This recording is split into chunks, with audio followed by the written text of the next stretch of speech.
शुक्लाम्बरधरम् विष्णुम् शशिवर्णम् चतुर्भुजम् प्रसन्नवदनम् ध्यायेत् सर्वविघ्नोपशान्तये। शुक्लाम्बरधरम् विष्णुम् शशिवर्णम् चतुर्भुजम् प्रसन्नवदनम् ध्यायेत् सर्वविघ्नोपशान्तये। यस्य द्विरतवक्त्राद्याः पारिषद्याः परशतम् विघ्नम् निघ्नन्ति सततम् विश्वक्सेनम् तमाश्रये। व्यासम् वसिष्ठनप्तारम् शक्तेः पौत्रमकल्मषम् पराशरात्मजम् वन्दे सुकतातम् तपोनिधिम्। व्यासाय विष्णुरूपाय व्यासरूपाय विष्णवे नमो वै ब्रह्मनिधये वासिष्ठाय नमो नमः। अविकाराय शुद्धाय नित्याय परमात्मने सदैकरूपरूपाय विष्णवे सर्वजिष्णवे। यस्य स्मरणमात्रेण जन्म संसारबन्धनात् विमुच्यते नमस्तस्मै विष्णवे प्रभविष्णवे। ॐ नमो विष्णवे प्रभविष्णवे। श्रीवैशम्पायन उवाच श्रुत्वा धर्मानशेषेण पावनानि च सर्वशः युधिष्ठिरः शान्तनवम् पुनरेवाभ्यभाषत। युधिष्ठिर उवाच किमेकम् दैवतम् लोके किं वाप्येकम् परायणम् स्तुवन्तः कम् कमर्चन्तः प्राप्नुयुर्मानवा शुभम्। को धर्मः सर्वधर्माणाम् भवतः परमो मतः किम् जपन्मुच्यते जन्तुर्जन्म संसारबन्धनात्। श्रीभीष्म उवाच जगत्प्रभुम् देवदेवमनन्तम् पुरुषोत्तमम् स्तुवन्नाम सहस्रेण पुरुषः सततोत्थितः तमेव चार्चयन् नित्यम् भक्त्या पुरुषमव्ययम् ध्यायन् स्तुवन् नमस्यंश्च यजमानस्तमेव च। अनादिनिधनम् विष्णुम् सर्वलोकमहेश्वरम् लोकाध्यक्षम् स्तुवन् नित्यम् सर्वदुःखादिगो भवेत्। ब्रह्मण्यम् सर्वधर्मज्ञम् लोकानाम् कीर्तिवर्धनम् लोकनाथम् महद्भूतम् सर्वभूतभवोद्भवम्। एष मे सर्वधर्माणाम् धर्मोऽधिकतमो मतः यद्भक्त्या पुण्डरीकाक्षम् स्तवैरर्चयन्नरः सदा। परमम् यो महत्तेजः परमम् यो महत्तपः परमम् यो महद्ब्रह्म परमम् यः परायणम्। पवित्राणाम् पवित्रम् यो मङ्गलानाम् च मङ्गलम् दैवतम् देवतानाम् च भूतानाम् यो व्ययः पिता। यतः सर्वाणि भूतानि भवन्त्यादियुगागमे यस्मिंश्च प्रलयम् यान्ति पुनरेव युगक्षये। तस्य लोकप्रधानस्य जगन्नाथस्य भूपते विष्णोर्नाम सहस्रम् मे शृणु पापभयापहम्। यानि नामानि गौणानि विख्यातानि महात्मनः ऋषिभिः परिगीतानि तानि वक्ष्यामि भूतये। ऋषिर्नाम्नाम् सहस्रस्य वेदव्यासो महामुनिः छन्दोनुष्टुप् तथा देवो भगवान् देवकीसुतः। अमृतांशूद्भवो बीजम् शक्तिर्देवकीनन्दनः त्रिसामा हृदयम् तस्य शान्त्यर्थे विनियुज्यते। विष्णुम् जिष्णुम् महाविष्णुम् प्रभविष्णुम् महेश्वरम् अनेकरूपदैत्यान्तम् नमामि पुरुषोत्तमम्। अस्य श्रीविष्णोर्दिव्यसहस्रनामस्तोत्र महामन्त्रस्य श्रीवेदव्यासो भगवान् ऋषिः अनुष्ठुप् छन्दः। श्रीमहाविष्णुः परमात्मा श्रीमन्नारायणो देवता अमृतांशोद्भवो भानुरिति बीजम् देवकीनन्दनः स्रष्टेति शक्तिः उद्भवः क्षोभणो देव इति परमो मन्त्रः शङ्खभृन्नन्दकी चक्रेति कीलकम् शार्ङ्गधन्वा गदाधर इत्यस्त्रम् रथाङ्गपाणिरक्षोभ्य इति नेत्रम् त्रिसामा सामगः सामेति कवचम् आनन्दम् परब्रह्मेति योनिः ऋतुः सुदर्शनः काल इति दिग्बन्धः श्रीविश्वरूप इति ध्यानम् श्रीमहाविष्णुप्रीत्यर्थे सहस्रनाम जपे विनियोगः। ध्यानम् क्षीरोदन्वत्प्रदेशे शुचिमणिविलसत्सैकते मौक्तिकानाम् माला क्लुप्तासनस्थस्फटिकमणिनिभैर्मौक्तिकैर्मण्डिताङ्गः शुभ्रैरभ्रैरदभ्रैरुपरि विरचितैर्मुक्तपीयूषवर्षैः आनन्दीनः पुनीयादरिनलिन गदा शङ्खपाणिर्मुकुन्दः भूः पादौ यस्य नाभिर्वियदसुरनिलश्चन्द्रसूर्यौ च नेत्रे कर्णावासाः शिरोद्यौर्मुखमपि दहनो यस्य वास्तेयमब्धिः अन्तस्थम् यस्य विश्वम् सुरनरखगो भोगि गन्धर्वदैत्यैः चित्रम् रम्यते तम् त्रिभुवन वपुषम् विष्णुमीशम् नमामि। ॐ नमो भगवते वासुदेवाय। शान्ताकारम् भुजगशयनम् पद्मनाभम् सुरेशम् विश्वाकारम् गगनसदृशम् मेघवर्णम् शुभाङ्गम् लक्ष्मीकान्तम् कमलनयनम् योगिहृद्ध्यानगम्यम् वन्दे विष्णुम् भवभयहरम् सर्वलोकैकनाथम् मेघश्यामम् पीतकौशेयवासम् श्रीवत्साङ्कम् कौस्तुभोद्भासिताङ्गम् पुण्योपेतम् पुण्डरीकायताक्षम् विष्णुम् वन्दे सर्वलोकैकनाथम् नमः समस्तभूतानामादिभूताय भूघृते अनेकरूपरूपाय विष्णवे प्रभविष्णवे सशङ्खचक्रम् सकिरीटकुण्डलम् सपीतवस्त्रम् सरसीरुहेक्षणम् सहारवक्षस्थलशोभिकौस्तुभम् नमामि विष्णुम् शिरसा चतुर्भुजम् छायायाम् पारिजातस्य हेमसिंहासनोपवी आसीनमम्बुदस्याममायताक्षमलङ्कृतम् चन्द्राननम् चतुर्बाहुम् श्रीवत्साङ्कितवक्षसम् रुक्मिणी सत्यभामाभ्याम् सहितम् कृष्णमाश्रये।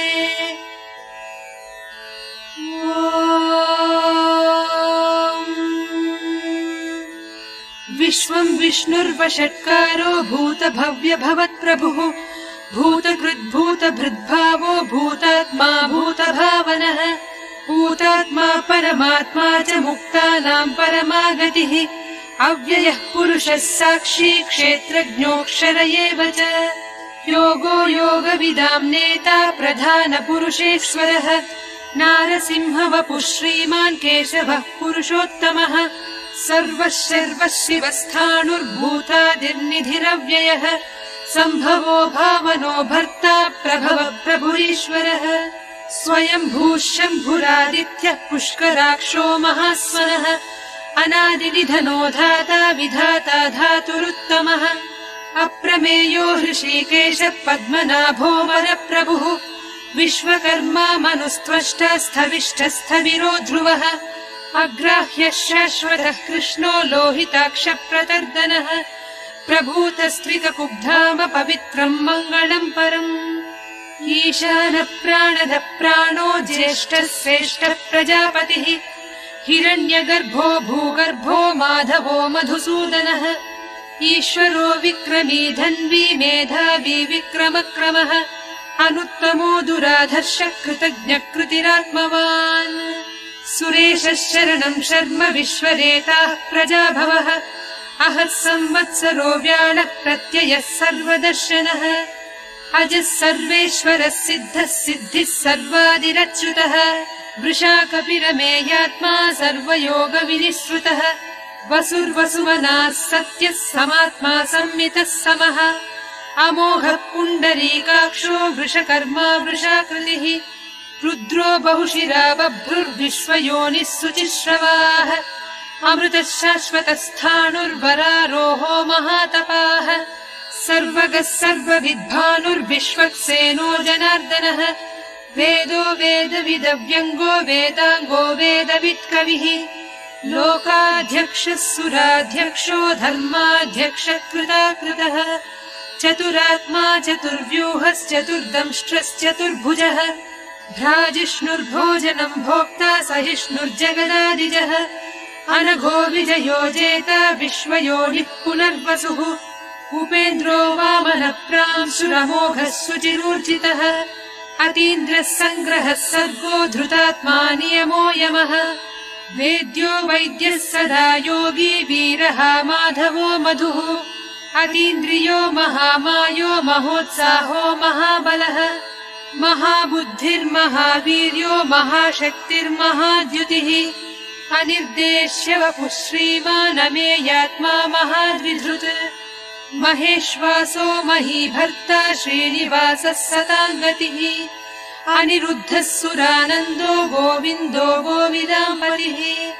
मरीचिर्दमनोहंसः सुवर्णो भुजगोत्तमः हिरण्यनाभः सुतपाः पद्मनाभः प्रजापतिः अमृत्युः सर्वदृक्सिंहः सन्धाता सन्धिमान् स्थिरः अजो दुर्मर्षणः शास्ता विश्रुतात्मा सुरारिः गुरुर्गुरुतमो धाम सत्यः सत्यपराक्रमः निमिषो निमिषस्रग्वी वाचस्पतिरुदारधीः अग्रणीर्ग्रामणी श्रीमान् न्यायो नेता समीरणः सहस्रमूर्धा विश्वात्मा सहस्राक्षः सहस्रपात्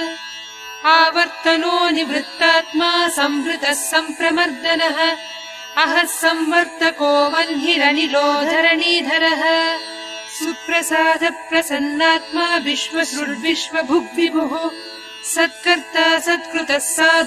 साधुर्जह्नुर्नारायणो नरः असङ्ख्येयो प्रमेयात्मा विशिष्टः शिष्टकृच्छुचिः सिद्धार्थः सिद्धसङ्कल्पः सिद्धिदः सिद्धिसाधनः वृषाही वृषभो विष्णुर्वृषपर्वा वृषोदरः वर्धनो वर्धमानश्च विविक्तः श्रुतिसागरः सुभुजो दुर्धरो वाग्मी महेन्द्रो वसुदो वसुः नैकरूपो बृहद्रूपः सिपिविष्टप्रकाशनः ओजस्तेजोद्युतिधरः प्रकाशात्मा प्रतापनः रुद्धस्पष्टाक्षरो मन्त्रश्चन्द्रांशुर्भास्करद्युतिः अमृतांशूद्भवो भानुः शशबिन्दुः सुरेश्वरः औषधम् जगतः सेतुः सत्यधर्मपराक्रमः भूतभव्यभवन्नाथः पवनः पावनो नरः कामः कामकृत्कान्तः कामः कामप्रदप्रभुः युगादिकृत्युगावर्तो नैकमायो महाशनः अदृश्यो व्यक्तरूपश्च सहस्रजिदनन्तजित् इष्टो विशिष्टः शिष्टेष्टः शिखण्डी नहुषो वृषः क्रोधः क्रोधकृत्कर्ता विश्वबाहुर्महीधरः अच्युत प्रथितः प्राणः प्राणदो वासवानुजः अपाम् निधिरधिष्ठानमप्रमत्त प्रतिष्ठितः स्कन्द स्कन्दधरो धुर्यो वरदो वायुवाहनः वासुदेवो बृहद्भानुरादिदेवः पुरन्दरः अशोकस्तारणस्तारः शूरः शौरिज्जनेश्वरः अनुकूलः शतावर्तः पद्मी पद्मनिभेक्षणः पद्मनाभोरविन्दाक्षः पद्मगर्भः शरीरभृत् महर्धिर्वृद्धो वृद्धात्मा महाक्षो गरुडध्वजः अतुलः शरभो भीमः समयज्ञो हविर्हरिः सर्वलक्षणलक्षण्यो लक्ष्मीवान् समितिञ्जयः भिक्षरो रोहितो मार्गो हेतुर्दामोदरः सः महीधरो महाभागो वेगवानमिताशनः उद्भवः क्षोभणो देवः श्रीगर्भः परमेश्वरः करणम् कारणम् कर्ता विकर्ता गहनो गुहः व्यवसायो व्यवस्थानः संस्थानस्थानदो ध्रुवः परर्धिः परमस्पष्टः तुष्टः पुष्टः सुभेक्षणः रामो विरामो विरतो मार्गो नेयो नयो नयः वीरः शक्तिमताम् श्रेष्ठो धर्मो धर्मविदुत्तमः वैकुण्ठः पुरुष प्राण प्राणद प्रणव पृथुः हिरण्यगर्भः शत्रुघ्नो व्याप्तो वायुरधोक्षजः ऋतुः सुदर्शनः कालः परमेष्ठी परिग्रहः उग्रः संवत्सरो दक्षो विश्रामो विश्वदक्षिणः विस्तारस्थावरस्थाणुः प्रमाणम् बीजमव्ययम्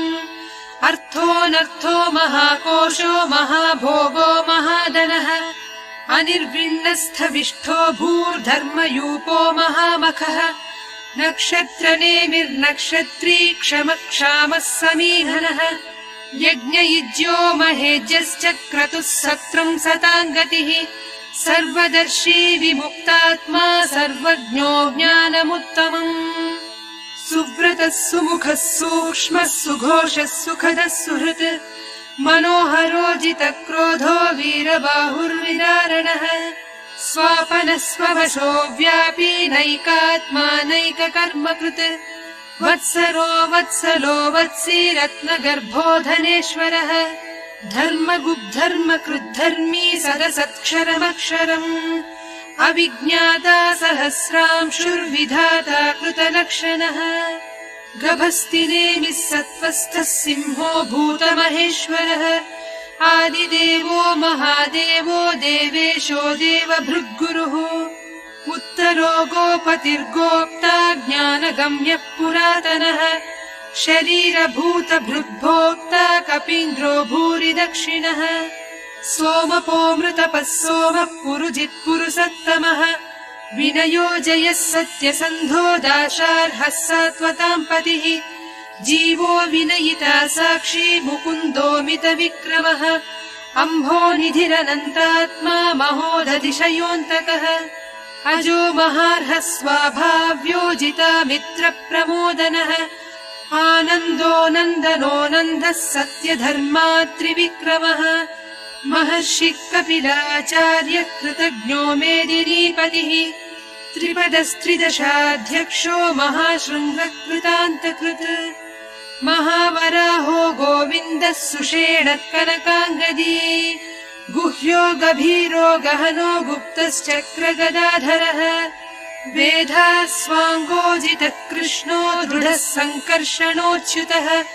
वरुणो वारुणो वृक्षः पुष्कराक्षो महामनाः भगवान् भगहानन्दी वनमाली हलायुधः आदित्यो ज्योतिरादित्यः सहिष्णुर्गतिसत्तमः सुधन्वा खण्डपरसुर्दारुणो द्रविणप्रदः दिवि स्पृक् सर्वदृग्व्यासो वाचस्पतिरयो निजः त्रिसामासामगः सामनिर्वाणम् भेषजम्भिषक् सन्न्यासकृच्छमः शान्तो निष्ठा शान्तिः परायणम् शुभाङ्गः शान्तिदः स्रष्टा कुमुदः कुवलेशयः गोहितो गोपतिर्गोप्ता वृषभाक्षो वृषप्रियः अनिवर्ती निवृत्तात्मा संक्षेप्ता क्षेमकृच्छिवः श्रीवत्सवक्षा श्रीवासः श्रीपतिः श्रीमताम्बरः श्रीधः श्रीशः श्रीनिवासः श्रीनिधिः श्रीविभावनः श्रीधरः श्रीकरः श्रेयः श्रीमान् लोकत्रयाश्रयः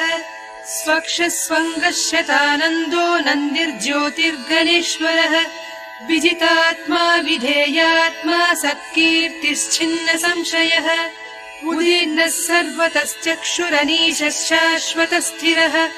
भूषयो भूषणो भूतिर्विशोकः शोकनाशनः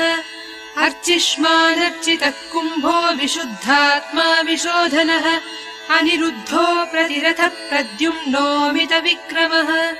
कालनेमिनिहावीरः शौरिः शूरजनेश्वरः त्रिलोकात्मा त्रिलोकेशः केशवः केशिहा हरिः कामदेवः कामपालः कामीकान्तः कृतागमः अनिर्देश्य वपुर्विष्णुर्वीरोऽनन्तो धनञ्जयः ब्रह्मण्यो ब्रह्मकृद्ब्रह्मा ब्रह्म ब्रह्म विवर्धनः ब्रह्मविद्ब्राह्मणो ब्रह्मी ब्रह्मज्ञो ब्राह्मणप्रियः महाक्रमो महाकर्मा महातेजा महोरगः महाक्रतुर्महायज्वा महायज्ञो महाहविः स्तव्यस्तवप्रियस्तोत्रम् स्तुतिस्तोतारणप्रियः पूर्णः पूरयिता पुण्यः पुण्यकीर्तिरनामयः मनोजवस्तीर्थकरो वसुरेता वसुप्रदः वसुप्रदो वासुदेवो वसुर्वसुमनाहविः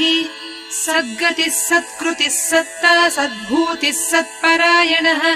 शूरसेनो यदुश्रेष्ठः सन्निवासः सुयामुनः भूता वासो वासुदेवः सर्वासु निलयो नलः दर्पः दर्पदो दृप्तो दुर्धरोधा पराजितः विश्वमूर्तिर्महामूर्तिर्दीप्तमूर्तिरमूर्तिमान् अनेकमूर्तिरव्यक्तः शतमूर्तिः शताननः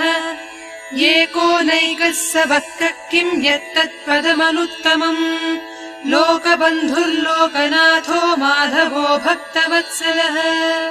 सुवर्णवर्णो हेमाङ्गो वराङ्गश्चन्दनाङ्गदी वीरः विषमः शून्यो घृतासीरचलश्चलः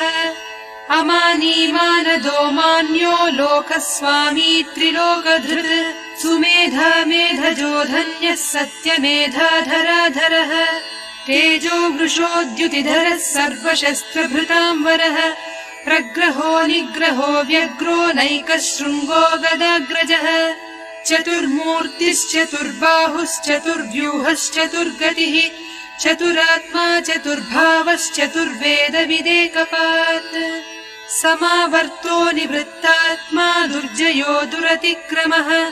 दुर्लभो दुर्गमो दुर्गो दुरावासो दुरारिः शुभाङ्गो लोकसारङ्गः सुतन्तुस्तन्तुवर्धनः इन्द्रकर्मा महाकर्मा कृतकर्मा कृतागमः उद्भवः सुन्दरः सुन्दो रत्ननाभः सुलोचनः अर्को वाजसनः शृङ्गी जयन्तः सर्वविजयी सुवर्णबिन्दुरक्षोभ्यः सर्ववागीश्वरेश्वरः महाह्रदो महागर्तो महाभूतो महानिधिः कुमुदः कुन्दरः कुन्दः पर्जन्यः पावनोऽनिलः अमृतांशोऽमृतवपुः सर्वज्ञः सर्वतोमुखः सुलभः सुव्रतः सिद्धः शत्रुजिच्छत्रुतापनः न्यग्रोधोदुम्बरो श्वत्थश्चाणूरान्ध्रनिषूदनः सहस्रार्चिः सप्तजिह्वः सप्तैधाः सप्तवाहनः अमूर्तिरनघोचिन्त्यो भयकृद्भयनाशनः अणुर्बृहत्कृशस्थूलो गुणभृन्निर्गुणो महान् अधृतस्वधृतस्वास्य प्राग्वंशो वंशवर्धनः भारभृत्कथितो योगी योगीशः सर्वकामदः आश्रमश्रवणक्षामः सुपर्णो वायुवाहनः धनुर्धरो धनुर्वेदो दण्डो दमयितादमः अपराजितः सर्वसहो नियन्ता नियमो यमः सत्त्ववान् सात्विकः सत्यः सत्यधर्मपरायणः अभिप्रायप्रियार्होर्ह प्रियकृत्प्रीतिवर्धनः विहाय स गतिर्ज्योतिः सुरुचिर्हुतभुग्विभुः रविर्विरोचनः सूर्यः सविता रविलोचनः अनन्तो हुतभुग्भोक्ता सुखदो नैकजोऽग्रजः अनिर्विण्णः सदामर्षि लोकाधिष्ठानमद्भुतः सनात्सनातनतमः कपिलः कपिलव्ययः स्वस्तिदः स्वस्तिकृत् स्वस्ति स्वस्ति भुक् स्वस्ति दक्षिणः अरौद्रः कुण्डली चक्री विक्रम्योर्जितशासनः शब्दातिगः शब्दसः शिशिरः शर्वरीकरः अक्रूरपेशलो दक्षो दक्षिणः क्षमिनाम् वरः विद्वत्तमो वीतभयः पुण्यश्रवणकीर्तनः उत्तारणो दुष्कृतिः पुण्यो दुःस्वप्ननाशनः वीरः रक्षणः सन्तो जीवनम् पर्यवस्थितः अनन्तरूपोऽनन्तः श्रीर्जितमन्युर्भयापहः चतुरश्रो गभीरात्मा विदिशो व्यादिशो दिशः अनादिर्भूर्भुवो लक्ष्मी सुवीरो रुचिराङ्गदः जननो जनजन्मादिर्भीमो भीमपराक्रमः आधारनिलयो धाता पुष्पहासप्रजागरः ऊर्ध्वगः सत्पथाचारः प्राणदप्रणवप्पणः प्रमाणम् प्राणनिलय प्राणभृत्प्राणजीवनः तत्त्वम् तत्त्वविदेकात्मा जन्म मृत्युजरातिगः भूर्भुवः स्वस्तरुस्तारः सविता प्रपितामहः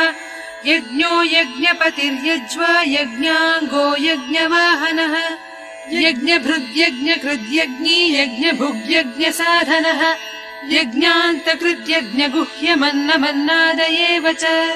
आत्मयोनिः स्वयं जातो वैखानः सामगायनः देवकीनन्दनः स्रष्टा क्षितिः सत्पापनाशनः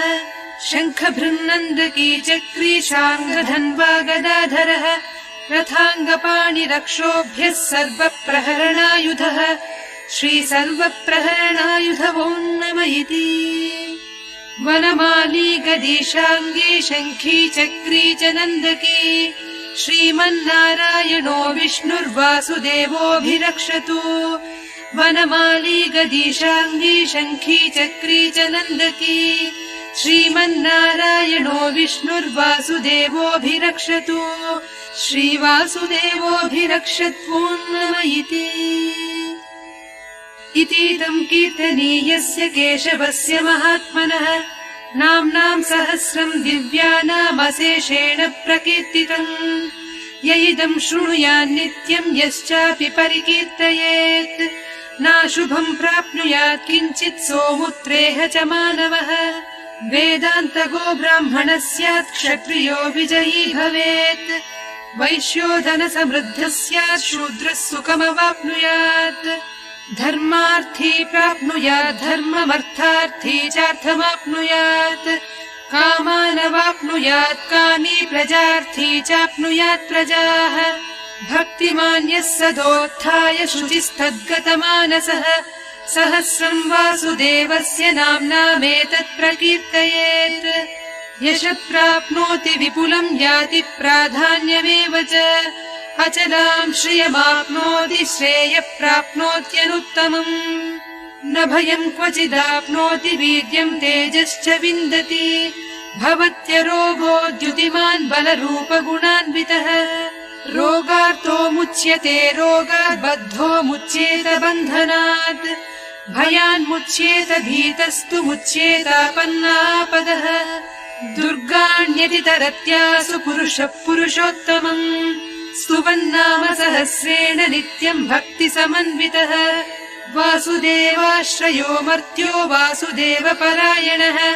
सर्वपापविशुद्धात्मा याति ब्रह्म सनातनम् न वासुदेव भक्तानामशुभम् विद्यते क्वचित् जन्म मृत्युजरा व्याधि भयम् नैवोपजायते इमम् स्तवमधीयानः श्रद्धा भक्तिसमन्वितः युज्येतात्मा सुखक्षान्तिः श्रीधृतिः स्मृतिकीर्तिभिः न क्रोधो न च मात्सर्यम् न लोभो नाशुभामतिः भवन्ति कृतपुण्यानाम् भक्तानाम् पुरुषोत्तमे द्यौः स चन्द्रार्कनक्षत्रम् खम् दिशो भूर्महोदधिः वासुदेवस्य वीर्येण विधृतानि महात्मनः ससुरासुरगन्धर्वम् स यक्षोरगराक्षसम् जगद्वसे वर्ततेदम् कृष्णस्य सचराचरम् इन्द्रियाणि मनोबुद्धिः सत्त्वम् तेजो बलम् धृतिः वासुदेवात्मकान्याहुः क्षेत्रम् क्षेत्रज्ञ एव च सर्वागमानामाचार प्रथमम् परिकल्पितः आचारप्रभवो धर्मो धर्मस्य प्रभुरच्युतः ऋषयः पितरो देवा महाभूतानि धातवः जङ्गमाजङ्गमम् चेदम् जगन्नारायणोद्भवम् योगो ज्ञानम् तथा साङ्ख्यम् विद्या शिल्पादिकर्म च वेदाः शास्त्राणि विज्ञानमेतत् सर्वम् जनार्दनात् एको विष्णुर्महद्भूतम् पृथग्भूतान्यनेकशः त्रीन् लोकान् व्याप्य भूतात्मा भुङ्क्ते विश्वभुगव्ययः इमम् स्तवम् भगवतो विष्णोर्व्यासेन कीर्तितम् पठेद्य इच्छेत् पुरुषः श्रेयः प्राप्तुम् सुखानि च विश्वेश्वरमजम् देवम् जगतः प्रभुमव्ययम् भजन्ति ये पुष्कराक्षम् न ते यान्ति पराभवम् न ते यान्ति पराभवम् इति अर्जुन उवाच पद्मपत्र विशालाक्ष पद्मनाभसुरोत्तम भक्तानामनुरक्तानाम् त्राता भव जनार्दन श्रीभगवानुवाच यो माम् नाम सहस्रेण स्तोतुमिच्छति पाण्डव सोऽहमेकेन श्लोकेन स्तुत एव न संशयः स्तुत एव न संशयो नम इति। व्यास उवाच वासनाद्वासुदेवस्य वासितं ते जगत्त्रयम् सर्वभूतनिवासोऽसि वासुदेव नमोऽस्तु ते। श्रीवासुदेव नमोऽस्तु तवो नम इति। पार्वत्युवाच केनोपायेन लघुना विष्णोर्नाम सहस्रकम् पठ्यते पण्डितैर्नित्यम् श्रोतुमिच्छाम्यहम् प्रभो। ईश्वर उवाच श्रीराम राम रामेति रमे रामे मनोरमे सहस्रनाम तत्तुल्यम् राम नाम वरानने। श्रीराम राम रामेति रमे रामे मनोरमे सहस्रनाम तत्तुल्यम् राम नाम वरानने। श्रीराम राम रामेति रमे रामे मनोरमे सहस्रनाम तत्तुल्यम् राम नाम वरानने। श्रीराम नाम वरानन वो नम इति। ब्रह्मोवाच नमोऽस्मरन्ताय सहस्रमूर्तये सहस्रपादाक्षि शिरोरुबाहवे सहस्रनाम्ने पुरुषाय शाश्वते सहस्रकोटियुगधारिणे नमः। सहस्रकोटियुगधारिण वो नम इति। सञ्जय उवाच यत्र योगेश्वर कृष्णो यत्र पार्थो धनुर्धरः तत्र श्रीर्विजयो भूतिर्ध्रुवा नीतिर्मतिर्मम। श्रीभगवानुवाच अनन्याश्चिन्तयन्तो माम् ये जनाः पर्युपासते तेषाम् नित्याभियुक्तानाम् योगक्षेमम् वहाम्यहम्। परित्राणाय साधूनाम् विनाशाय च दुष्कृताम् धर्म संस्थापनार्थाय सम्भवामि युगे युगे। आर्ता विषण्णाः शिथिलाश्च भीताः घोरेषु च व्याधिषु वर्तमानाः सङ्कीर्त्य नारायण शब्दमात्रम् विमुक्तदुःखाः सुखिनो भवन्ति। कायेन वाचा मनसेन्द्रियैर्वा बुद्ध्यात्मना वा प्रकृते स्वभावात् करोमि यद्यत् सकलम् परस्मै नारायणायेति समर्पयामि।